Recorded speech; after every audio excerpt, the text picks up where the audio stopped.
Bom dia, irmãos queridos, nesta sexta-feira, dia 18 de fevereiro. Bom dia, queridos irmãos e irmãs. Continuamos hoje a nossa meditação na carta de São Tiago, capítulo 2, versículos de 14 a 20. Ó tolo, queres então compreender que sem as obras a fé não vale nada? Como é claro e iluminante o trecho que hoje meditamos. Com todas as suas forças, São Tiago se lança contra uma fé da boca para fora.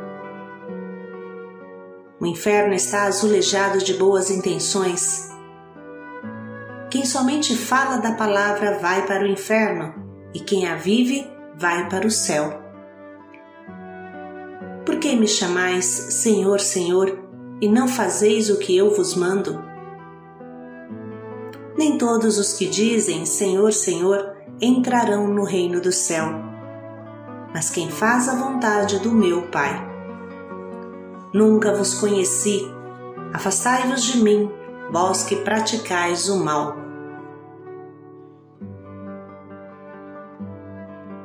Da carta de Santiago. Meus irmãos, se alguém diz que tem fé, mas não tem obras, que adianta isso? Por acaso a fé poderá salvá-lo? Por exemplo, um irmão ou uma irmã não tem o que vestir e lhes falta o pão de cada dia. Então alguém de vós diz para eles: vão em paz, se aqueçam e comam bastante. No entanto, não lhes dão o necessário para o corpo. Que adianta isso? Assim também a fé sem obras está completamente morta. Alguém poderia dizer ainda: você tem fé e eu tenho as obras. Pois bem, mostre-me a sua fé sem as obras e eu com as minhas obras lhe mostrarei a minha fé. Você acredita que existe um só Deus? Muito bem, só que os demônios também acreditam e tremem. Palavra do Senhor. Graças a Deus. Vamos hoje aprofundar o relacionamento entre a fé e as obras através de algumas reflexões do Papa Bento XVI, que explica de forma muito simples e concreta. Diz o Papa: a carta de Santiago mostra-nos um cristianismo muito concreto e prático. A fé deve realizar-se na vida, sobretudo no amor ao próximo e particularmente no compromisso pelos pobres. É com esta base que deve ser lida também a famosa frase: como o corpo sem alma está morto, assim também a fé sem obras está morta. Por vezes, esta declaração de Tiago foi contraposta às afirmações de São Paulo, segundo o qual nos tornamos justos em virtude da fé, somos justificados em virtude da fé, pela fé, e não pelas obras. Contudo, as duas frases, aparentemente contraditórias, na realidade, se forem bem interpretadas, completam-se. São Paulo se opõe ao orgulho do homem que pensa que não precisa do amor de Deus, o amor que sempre nos antecipa. São Paulo se opõe ao orgulho da autossatisfação, autojustificação, o orgulho que não reconhece a graça, que é um dom de Deus não merecido. Pelo contrário, Santiago fala das obras como fruto normal da fé. A árvore boa dá frutos bons, diz o Senhor. E Santiago repete e transmite-nos este conceito.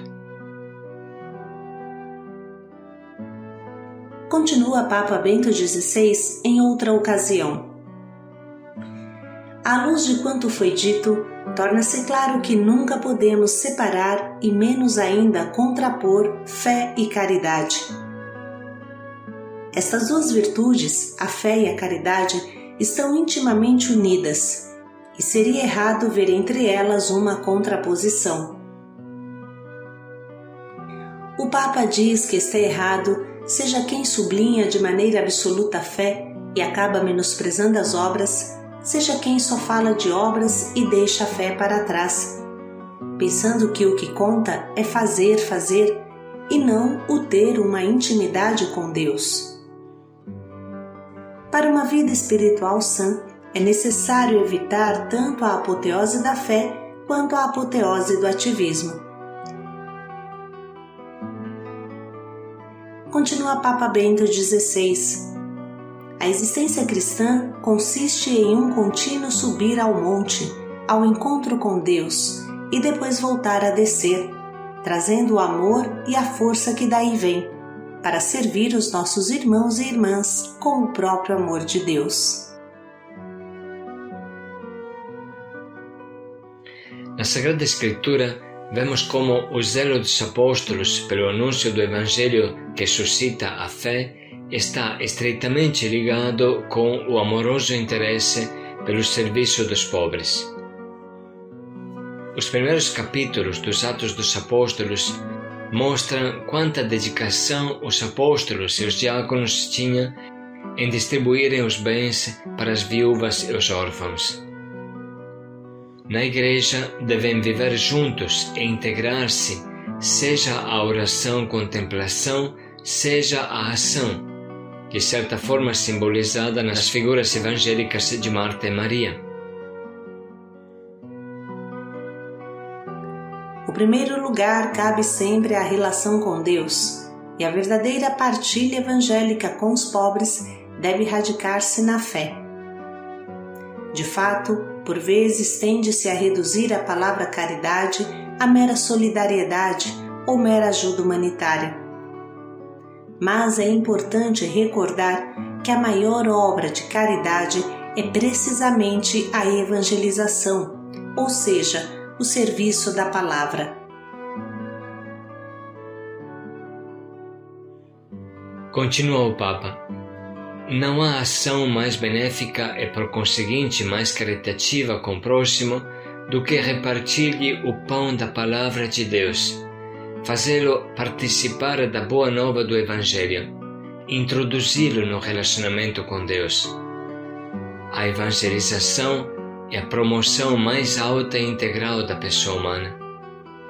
Como escreveu São Paulo VI, o anúncio de Cristo é o primeiro e fundamental fator de desenvolvimento. A verdade primordial do amor de Deus por nós, vivida e anunciada, é que abre a nossa existência ao acolhimento deste amor e torna possível o desenvolvimento integral da humanidade de cada homem. Essencialmente, tudo parte do amor e tende para o amor. O amor gratuito de Deus é nos dado a conhecer por meio do anúncio do Evangelho. Se o acolhermos com fé, recebemos aquele primeiro e indispensável contato com o divino, que é capaz de nos fazer enamorar do amor, apaixonar-nos pelo amor, para depois habitar e crescer neste amor e comunicá-lo com alegria aos outros.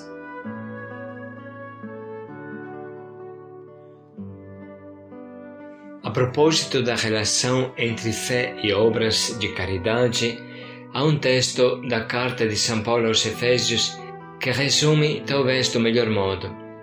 Diz São Paulo: é pela graça que estáis salvos, por meio da fé.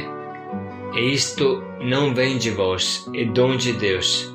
Não vem das obras, para que ninguém se glorie, porque nós fomos feitos por Ele, criados em Cristo Jesus, para vivermos na prática das boas ações que Deus de antemão preparou para nelas caminharmos. Daqui se deduz que toda iniciativa salvífica vem de Deus, da sua graça, do seu perdão, acolhido na fé. Mas tal iniciativa, longe de limitar a nossa liberdade e responsabilidade, torna-as mais autênticas e as orienta para as obras da caridade. Estas não são fruto principalmente do esforço humano, de que vangloriar-se, mas nascem da própria fé, brotam da graça que Deus oferece em abundância. Uma fé sem obras é como uma árvore sem frutos. Estas duas virtudes implicam-se mutuamente e só existem juntas. A relação entre estas duas virtudes, fé e caridade, é semelhante à que existe entre dois sacramentos fundamentais da Igreja, o batismo e a Eucaristia.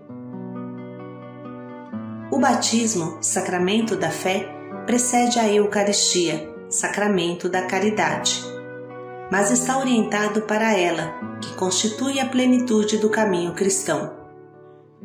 De maneira análoga, a fé precede a caridade, mas só se revela genuína se for coroada por ela.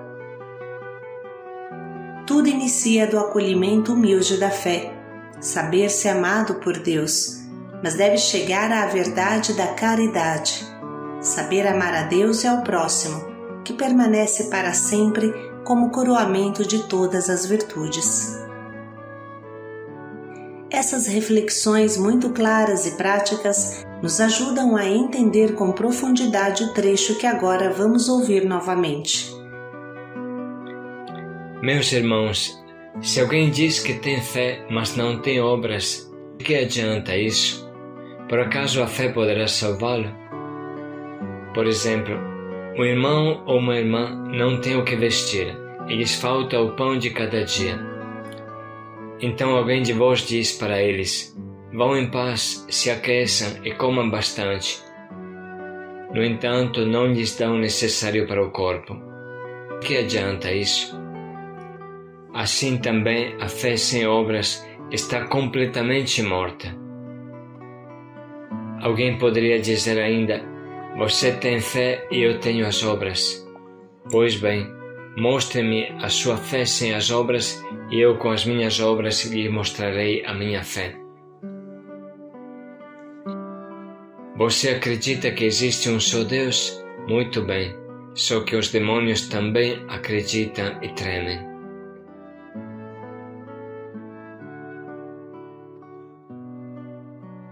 Vamos agora dedicar um minuto para sublinhar e anotar as frases que meditamos e mais tocar o nosso coração.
Vamos nesse momento escolher um propósito bem prático e concreto que nos ajude a viver o que entendemos a partir desse trecho.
Vamos, enfim, dedicar mais um minuto para pensar melhor em como podemos colocar em prática o nosso propósito.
A fé é a mãe das obras.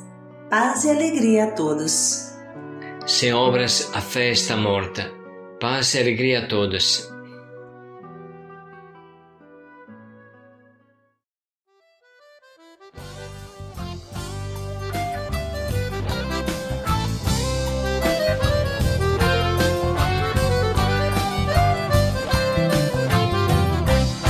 Eu sou católico, apostólico, romano.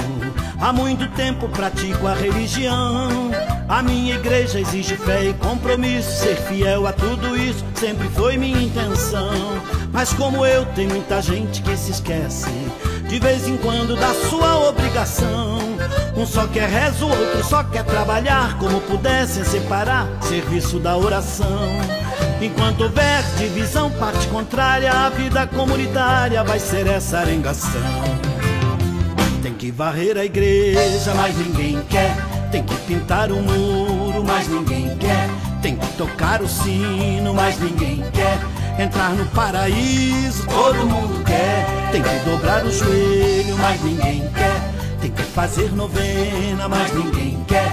Jejum e abstinência, mas ninguém quer. Entrar no paraíso, todo mundo quer.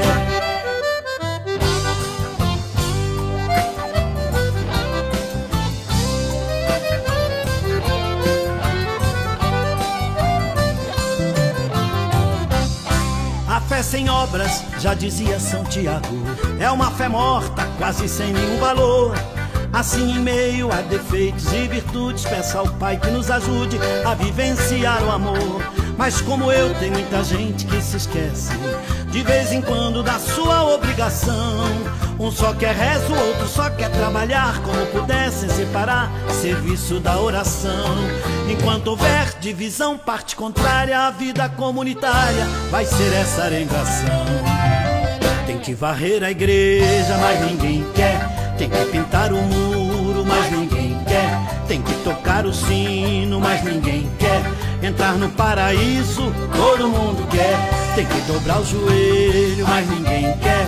Tem que fazer novena, mas ninguém quer. Jejum e abstinência, mas ninguém quer. Entrar no paraíso, todo mundo quer. Tem que ajudar o próximo, mas ninguém quer. Tem que pagar o dízimo, mas ninguém quer. E lutar por justiça, mas ninguém quer. Entrar no paraíso, todo mundo quer. Tem que rezar o terço, mas ninguém quer. E tem que ler a Bíblia, mas ninguém quer. Tem que estar na vigília, mas ninguém quer. E entrar no paraíso, todo mundo quer.